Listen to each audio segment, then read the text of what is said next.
Ky djalë ndihmon një grua të varfër në autobus. Një javë më vonë, ajo erdhi në shkollën e tij me një Mercedes dhe bëri diçka që i tronditi të gjithë. Justin Waters ishte një djalë normal 16 vjeçar. Ai ishte rritur vetëm me baban e tij, pasi nana e tij fatkeqësisht kishte ndërruar jetë kur ai ishte vetëm disa vjet. Të dy kalonin mirë, megjithatë, për shkak të nevojës për të rritur vetë djalin e tij, papai Justin Walt nuk ishte mundur të mbaronte universitetin. Kjo do të thoshte se ai nuk mund të gjente një punë me pagesë të lartë, pasi nuk kishte kualifikimet e nevojshme që të gjithë donin prej tij. Po kjo nuk e shqetësoi shumë atë. Ai ishte ende në gjendje të gjente disa punë që lejuan atë të mbante vete dhe djalin e tij, gjë që kishte rëndësi për Waltin. Edhe pse Justin u rrit me jo shumë para, ai nuk e pasi problem. Ai duhet të kalonte kohë me baban dhe miqtë e tij, dhe e dinte që baba i tij do të sigurohej gjithmonë që të kishte gjithçka që i nevojitej për të jetuar një jetë të lumtur. Një çati mbi kokë dhe ushqim në park. Për më tepër, për shkak se Justin u rrit me shumë pak para rezervë, ai shpejt mësoi vlerën e parave dhe si ta përdorte atë me mençuri. Ai e dinte gjithashtu se kishte njerëz edhe më keq se ai, kështu që sa herë që haste dikë që kishte nevojë për ndihmë, ai gjithmonë do të sigurohej të bënte atë që mundej. Qoftë kjo të ndihmonte një grua të moshuar të kalonte një rrugë të ngarkuar, ose të jepte një të pastreu shumën e tij të vogël të parave të xhepit. Justin ishte vërtet një djalë i sjellshëm. Ishte kjo mirësi që e çoi në një takim që do t'i ndryshonte jetën përgjithmonë. Kishte nisur si një mëngjes normal për Justin.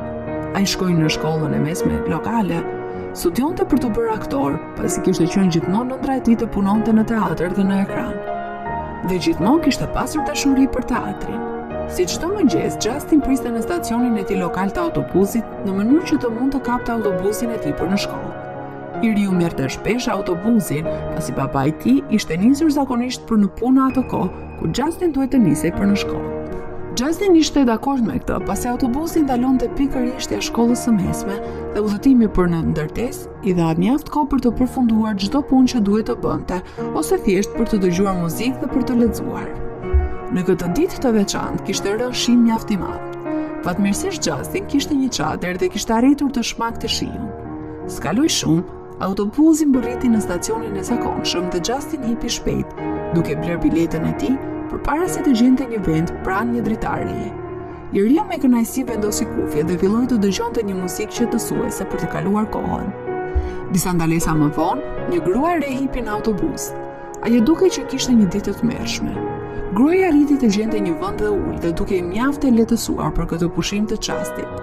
Por në këtë moment, kontrollori vendosi të kontrollonte nëse të gjithë pasagerët kishin biletat.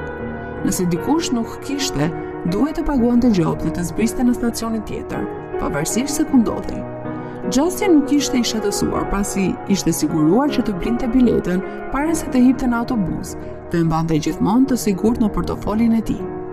Për shkak të vendit ku ishte ulur Justin, ai ishte afërsisht në mes të autobusit. Ai ishte në gjendje të shihte se si udhëtarët para tij kontrollonin biletat e tyre. I riu nxori shpejt portofolin, gati t'i tregonte punonjësit të autobusit biletën e tij. Kur pa pritmas, punonjësi biletave filloi të fliste me gruan e shkretë, emri së cilës ishte Emily. Në fillim punonjësi turpshëm i biletave thjesht i kërkoi Emilis biletën e saj. Duke parë që Emily nuk po nxirrte biletën për inspektim, punëtori i autobusit i kërkoi sërish. Edhe pse ajo po bezdisej gjithnjë më shumë, këtë herë Emily shikoi me turp dhe filloi të fliste qetësisht me punëtorin e autobusit. Nuk kam bilet, tha ajo. Çfarë? Nuk ke bilet? Punëtori i autobusit u përgjigj, pothuajse duke bërtitur në mënyrë që i gjithë autobusit të dëgjonte se çfarë po ndodhte. Emily filloi të skuqej nga turpi. Ajo nuk mund ta besonte se kjo po i ndodhte asaj. Më pas inspektori biletave pretendoi me zë të lartë se nëse nuk ishte bilet, atëherë do të duhej të paguante një gjop. Emily ishte pothuajse pranë lotove në këtë pikë. Ajo i tha inspektorit se i vinte keq, por nuk kishte para për të blerë një bilet apo për të paguar gjopën. Ajo shpjegoi se si makina e saj kishte pushuar pa pritjen së punuarit, kështu që u deshtaçonte në garazh për të kontrolluar. Megjithatë, me nxitim për të shkuar në punë, ajo kishte lënë çantën në makinë, dhe se nuk kishte fare para. Edhe pse reja shpjegoi situatën e saj fatkeqe, inspektori biletave nuk ishte në humor të dëgjonte. E kam dëgjuar atë historinë 1 milion herë, tha burri. Të gjithë njerëzit si ju duan të hypin në autobus falas, Por kjo është arsyeja pse unë jam këtu, kështu që ju ose paguani gjobën ose zbrisni në stacionin tjetër. Në ato moment autobusi filloi të ngadalsonte shpejtësinë, po vinte në stacionin e radhës. Emily kërkoi në përgjepat e saj me shpresën se ndoshta mund të gjente para në to, por për fat të keq, ajo doli tuar poshtë. Inspektori i biletave e shikoi gruan e re dhe Emily Pshërëtiu, duke u ngritur nga vendi dhe duke u nisur drejt pjesës së përparme të autobusit. "Prit," bërtiti Justin.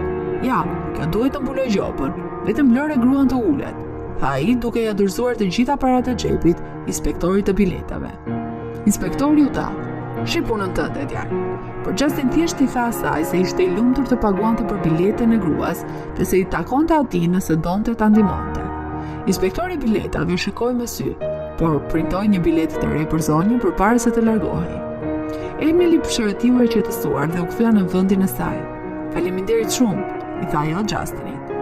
Justin buzëqeshi dhe I tha se nuk kishte as pak problem. Ai ishte I lumtur të ndihmonte dikën në nevojë. Emily u prezantua dhe u përpoq të shpjegonte se ajo zakonisht nuk merrte autobusin dhe se kishte harruar çantën e saj. Por Justin, pasi u prezantua gjithashtu, I tha se nuk kishte nevojë të shpjegonte. Ai nuk I kishte problem ta ndihmonte dhe thjesht shpresonte që nëse do të ishte ndonjëherë në një situatë të ngjashme, një huaj I sjellshëm do ta ndihmonte.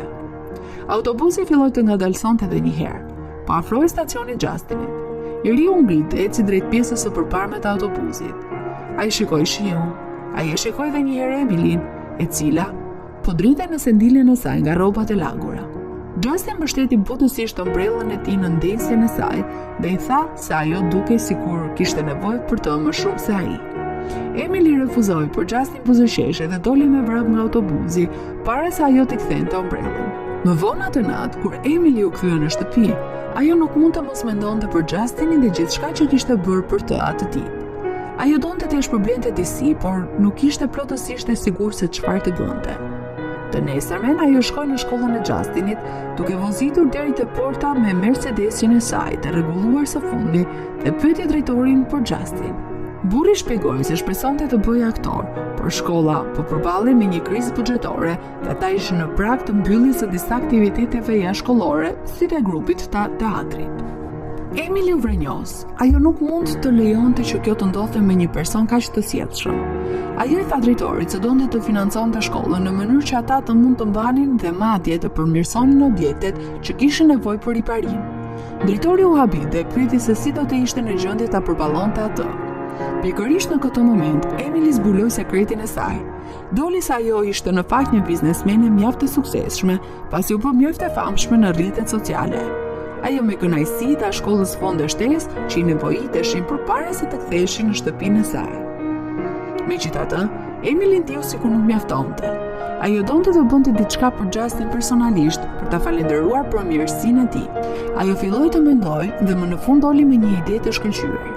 Një javë pas incidentit me autobus, Justin po bëi gati të luante rolin kryesor në produksionin teatror të shkollës së tij. Ai ishte emocionuar pasi babai I tij do të ishte në turn duke broritur. Ai nuk e dinte që edhe dikush tjetër ishte aty.